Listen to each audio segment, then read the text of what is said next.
Hello guys!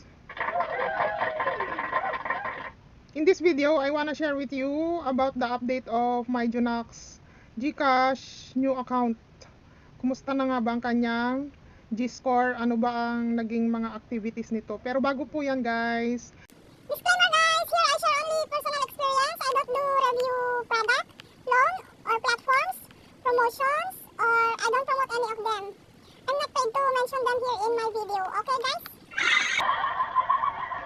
So, let's start guys.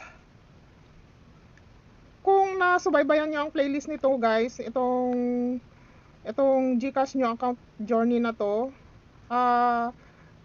nag-open account po ako. Ginawan ko po ng account, GCash account, ang aking Junax noong May 5, and in June 25 guys, meron na siyang 475 G-score. Yes. Ano lang ba ang mga naging activities nito guys? 2 beses lang po siyang nag-cash in sa PayPal. 2 beses ko lang siyang ginamit mag-pay sa bilis ng 1K. And then meron siyang G-Save by CIMB. Meron din siyang auto-save sa G-Invest tuwing Sunday. 50 pesos lang yun guys. Ano pa ba yung mga naging activities nito? At alam niyo yung G-Forest guys? Oo. Nagki-claim din siya ng nagpa-participate din siya sa may G-Forest guys, G-Forest ng GCash. Kung alam niyo yung G-Forest, ayan, pakita ko na lang sa inyo yung screenshots guys And yun nga, meron na siyang G-score na 475 as of June 25, 2025. It means guys, nagawa yung account nung May 5, so meron pa lang siyang 45 days guys. Sa G-score niyang 475, meron pa lang siyang 45 days. Diba bongga? Wala siyang masyadong activities guys kasi busy rin naman ako. Hindi ko siya masyadong na aasikaso. So, yun lang.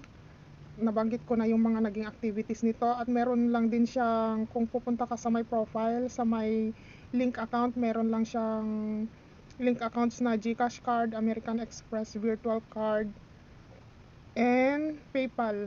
Ano yun? American Express virtual pay and PayPal. Yan po yung mga link accounts sa GCash. And wala pa, minsan sinisilip ko guys yung kanyang loan products, GCash loan products, like ito, load, borrow load, wala pa siyang offer. G-credit, wala pa. G-loan, wala pa. G-gives, wala pa. Yan, thanks for checking out G-loan.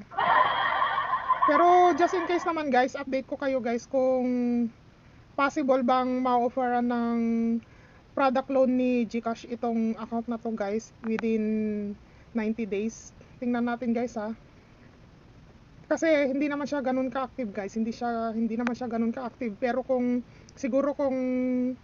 gagawa kayo ng account nyo, kung bago pa lang kayo sa GCash, gagawa kayo ng sarili nyong account at active talaga, siguro syempre iba-iba rin tayo guys hindi tayo pare-pareho, kaya ang sa akin lang guys is sinishare ko lang naman yung experience ko and yung updates nitong bagong GCash account na ito guys.